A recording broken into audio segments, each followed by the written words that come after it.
Na quinta-feira 14, um grupo de pesquisadores do Centro Paleontológico da Universidade do Contestado, o Sempalho, em Mafra, apresentou um fóssil de aproximadamente 80 milhões de anos.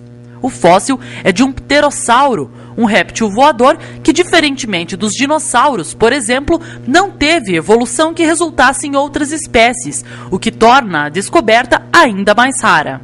E, acima de tudo, o Sempalho, como centro de pesquisas, ele faz todo o diferencial na nossa universidade e também faz com que a universidade tenha esse diferencial em relação às demais instituições de ensino de toda a nossa região, enfim, de todo o estado, porque faz com que a pesquisa tenha efetivamente caráter científico e contribua em larga escala para o desenvolvimento de todas as questões que são vinculadas a ela. A nova espécie foi encontrada em Cruzeiro do Oeste, no Paraná. Eles foram descobertos em 1971 por dois homens do campo, Alexandre e seu filho João Gustavo Dobruski, ao escavarem valetas para o escoamento das águas em uma estrada rural. Desconfiando que não eram ossos comuns, em 1975 enviaram os ossos para análise na Universidade Estadual de Ponta Grossa. Foi um caso inusitado. Nós estávamos trabalhando na confecção de um livro. Eu fui convidado por um colega, o Paulo César Manzig, de fazer um livro de divulgação científica em paleontologia, baseado nos acervos dos museus da região sul e acervos de universidade. Em uma das últimas universidades visitadas, que era o EPG, em Ponta Grossa, o Paulo acabou indo sozinho lá e foi fotografar o material e achou numa gaveta uma rocha lá, um arenito, com alguns ossos que lhe chamou a atenção, que ele reconheceu como sendo de pterossauros. E ele já tinha tido acesso a esse tipo de material e achou interessante. O pessoal lá não tinha percebido que se tratava disso, né, por não ter especialistas nessa área na universidade. E o Paulo foi procurar, mas de onde que veio esse material? Aí souberam da informação por um outro professor, que esse material tinha vindo de Cruzeiro do Oeste, né, noroeste do Paraná, há 30 e poucos anos. Em 2011, com trabalhos de pesquisa para a elaboração de um livro, o material foi redescoberto em Ponta Grossa, arquivado em uma gaveta e identificado como pterossauro pelo pesquisador Paulo César Manzig. A primeira coisa que me chamou a atenção foi a presença de ossos que a gente chama de pneumáticos, que são ossos assim mais ocos, né, que são ossos de animais preparados para voar, né, para deixar a estrutura do esqueleto mais leve. E logo em seguida a própria estampa do pterossauro tem umas características morfológicas bastante peculiares, que são a fenestra, uma abertura, né, que ele tem lateral, a forma do bico, a projeção da crista. Então essas características foram assim marcantes. E uma coisa interessante, né, porque eu estava naquele momento colhendo material para um livro de divulgação científica que estávamos fazendo, Museus e Fósseis da região sul do Brasil, e nesse processo eu li um livro do professor Alexander Kellner que se chama Pterossauros, os Senhores do Céu do Brasil, colhendo também informações para a redação do meu trabalho. E lendo esse trabalho do professor Kellner, eu criei uma familiaridade, né?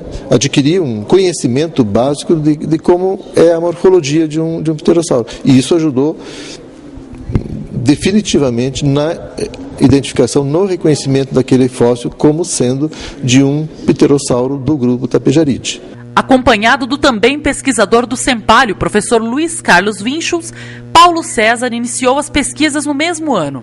A UNC, então, firmou convênios com a Prefeitura de Cruzeiro do Oeste e com o Museu Municipal do Rio de Janeiro. A equipe começou as escavações em 2012 e mais de 5 toneladas de blocos de rochas foram coletadas nas campanhas de campo. Isso é um dos pontos mais interessantes da pesquisa. Assim, tem muitos pterossauros descritos no mundo, mas a maioria é descrita às vezes com poucos fragmentos de ossos, alguns têm crânios e raros são descritos com mais de um crânio, que é a parte principal para classificar o animal.